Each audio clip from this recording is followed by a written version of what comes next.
Welcome to the Butterfly Effect. I'm Chris Horner. This is Volta a Catalunya Stage 6, 167 kilometers, about 105 miles.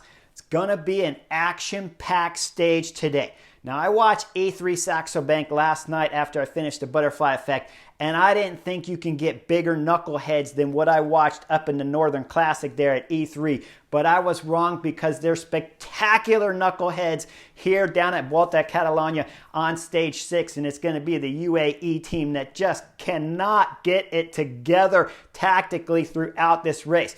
It seems like it's only when they're racing for Tadej Pogacar that UAE Team Emirates could actually put together an intelligent tactical plan to try to defend a race leader's jersey. It's very easy, UAE Team Emirates. You got 6 guys in the race. You got the race leader with Almeida, who's clearly the best, strongest rider here at Volta a Catalunya. All you got to do is get him to the finish. So unless the team is sick, unless there's something that I have missed throughout the final 80 kilometers of this stage, I went up online, I tried to see if somebody was sick or if the team was injured, the flu had gone through their team, if there was some kind of reason for the spectacular knuckleheadism that we're going to experience here on Stage 6. Now, right away when the cameras come on, it's 80 kilometers to go. It's Richard Carapaz and Sergio Higuita from Bora of Hansgrohe in the front, and they got a 3-minute gap. I'm not even worried. This is no big deal. A 3-minute gap to 2 strong riders with 80 kilometers to go. No reason. I'm not even panicking. I'm listening to the commentators. They're talking about how they could go all the way to the distance. I'm sitting on the couch thinking it's not possible as long as there's some intelligent plans in the back. There's a group of 23 chasing. In that group is UAE Team Emirates, and it's Marc Soler on the front. Ayuso is there, and Almeida is there. So again, no reason to big panic. The numbers are small, but it's 80 kilometers to go, and there's a third group on the road, but a second big peloton group that'll merge back together with the front, and that will give UAE Team Emirates another rider at the front, as it's Rui Costa that gets back up and starts pulling at the front. Now, we'll see an interview here with Marc Soler coming up, and Soler talks about how they're just going to race for Almeida and do the whole team tactics all the way to the finish of today's stage, so it shouldn't be that big of a deal. Oh man, was he wrong. As the race pans back up to the 2 front breakaway riders, we're starting to see Carapaz. He can't go downhill. Now, this is a problem. He's always opening up gaps, and another reason why I'm not even panicking. They're losing time throughout all the descents, Sergio Higuita and Carapaz, because Carapaz won't take the risk going down the descents, and Higuita is doing a knucklehead mistake here. He won't just slow down. Now, it would be great if you're sitting there on the couch, you say, Carapaz, you got to speed up, you got to speed up. Never throughout my 25 years of professional bike racing has a rider that cannot go fast through the corners, does he all of a sudden get faster. So the front rider, Sergio Higuita, has to slow down, and then the two can work together throughout the descent. Instead, what's happening every descent of this Stage 6, it's Sergio Higuita bombing the descent, Carapaz holding on for dear life, and 2 riders chasing each other all the way down the descent. So when I'm watching this, again, when I'm looking at UAE Team Emirates with 4 riders back there, Soler's pulling, Rui Costa's pulling, I'm thinking everything is under control. That group back there, 50 guys, 60 guys strong, no problem, many teams in there. And remember, Sergio Higuita is 3rd on general classification. Arkea Samsic with Nairo Quintana is 2nd. So there's 2 teams back there that it could easily start chasing if this gap can't get brought down by the 2 UAE Team Emirates riders. Now, with 48 kilometers to go, it's Rui Costa and Soler on the front, and they're chatting with each other. Soler's on the left, Rui Costa's on the right, and then Soler's going to drop off and leave Rui Costa on the front. No big deal, standard MO here. I believe Soler's just going to go back to the car and get some food, some gel, some bars, and some juices, and bring him back up to his UAE Team Emirates. We'll see Soler back there at the car. He'll grab a bottle, and he starts drinking the bottle. Now again, not so strange. He's going to down a bottle, I thought, grab some more bottles, and go to the front.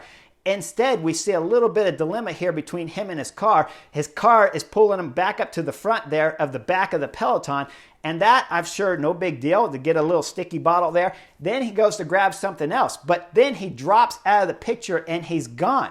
Now, I'm just dumbfounded here sitting on the couch.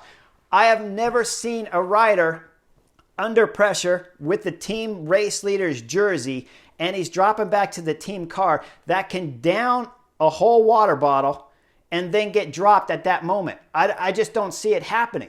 Now remember, we're only 1.5 kilometers from the summit of this climb. So the only thing that pops into my head is this has got to be another Solerism here, because Soler does stuff that's really strange.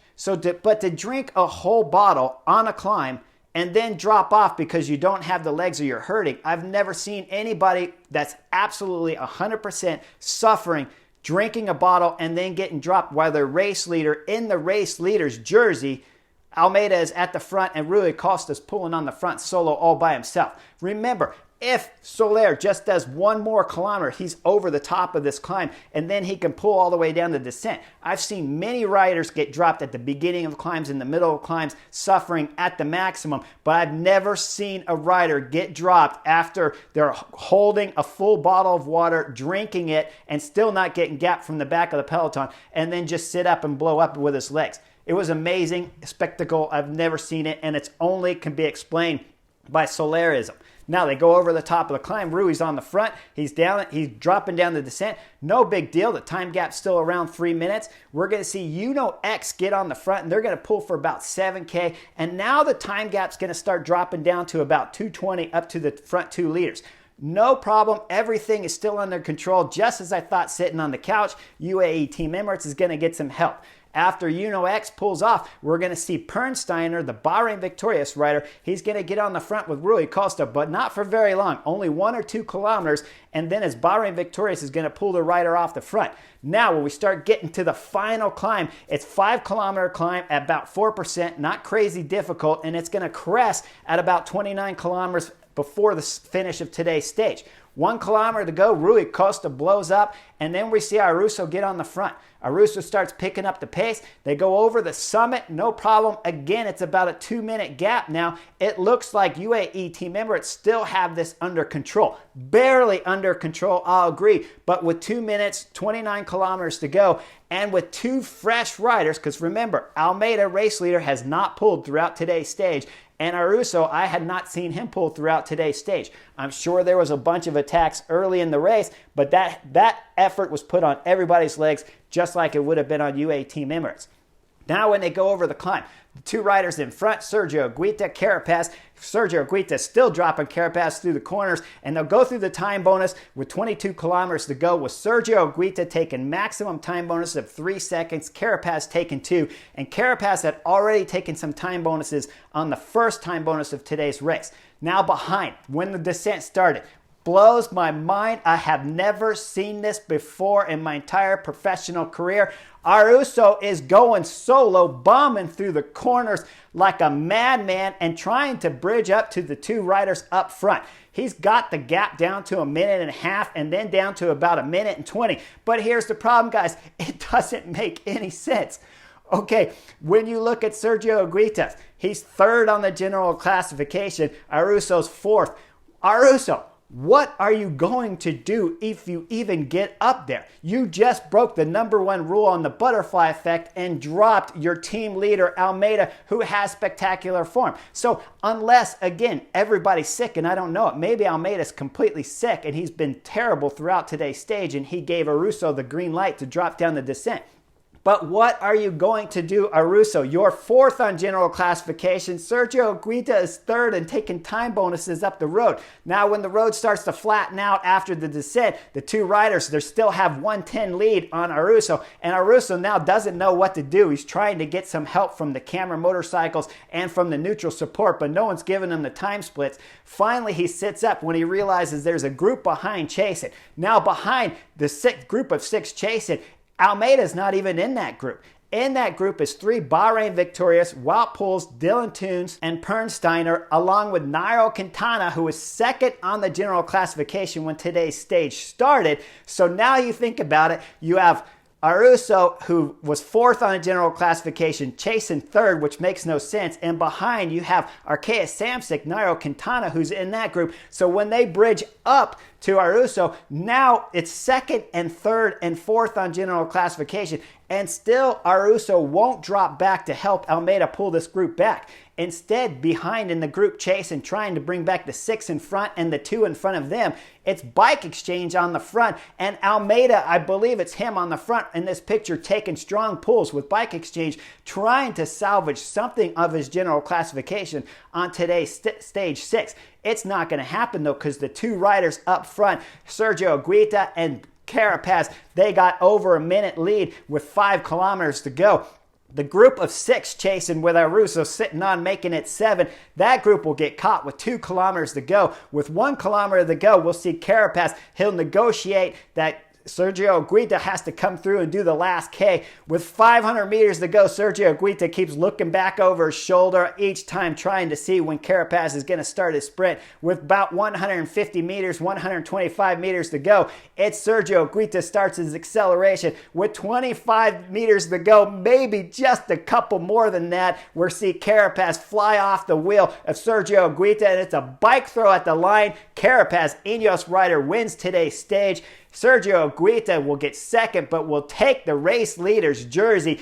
From behind, it's Bike Exchange that wins the sprint coming into the finish, with Caden Groves rounding out the podium here at stage 6.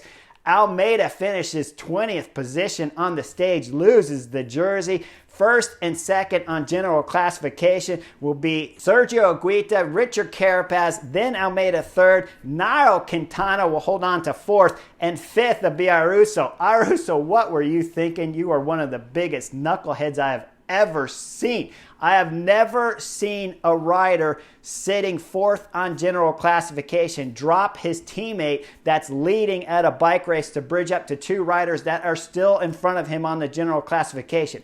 Now, when I back the film up, if we go back to the top of that summit at 29 kilometers to go, if Ayuso starts pulling a daring descent like he did, but just holds back just a little bit, that 2-minute gap at the summit all of a sudden is 1:30 at the bottom, or maybe 1:15. Now you have Almeida starts rotating through, doing big pulls. Remember, Almeida's fresh. Ayuso's only started pulling on the descent. They get another 30 seconds, if not 40 seconds off that time gap. Now, all of a sudden, you have Bike Exchange back there with a team that wants a field sprint today for Caden Groves. You have Archaic Samsic back there with at least 3 riders in that group. So Nairo Quintana will most likely put his team on to start help pull it. You have Wout Poels back there from Bahrain Victorious that's on general classification and won't want to lose and get jumped over his GC spot because Richard Carapaz is in that front group of 2. There was multiple numbers back there and no reason whatsoever that these 2 riders should have made it all the way to the finish on today's stage. But Ayuso's bombing descent there, dropping everyone as massive attack to try to bridge across to the front 2, which would achieve nothing. Let me remind you, when you get there, Ayuso, it would have achieved nothing. You would still lose the race leader's jersey. So there was no reason to take that risk.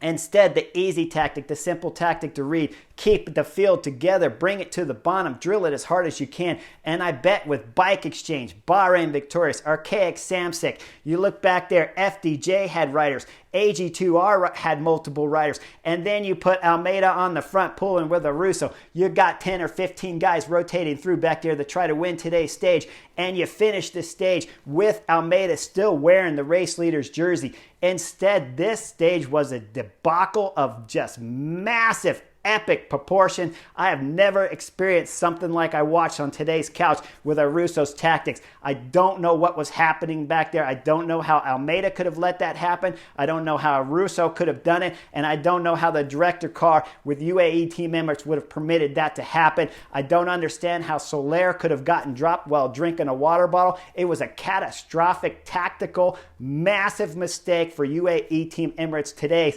on stage 6 here with 167 kilometers, all of it being a debacle. It was unbelievable. But Sergio Aguita, congratulations. You got the race leader's jersey. Tomorrow is the final stage here at Volta a Catalunya. Make sure you guys like and subscribe, and I'll see you real soon.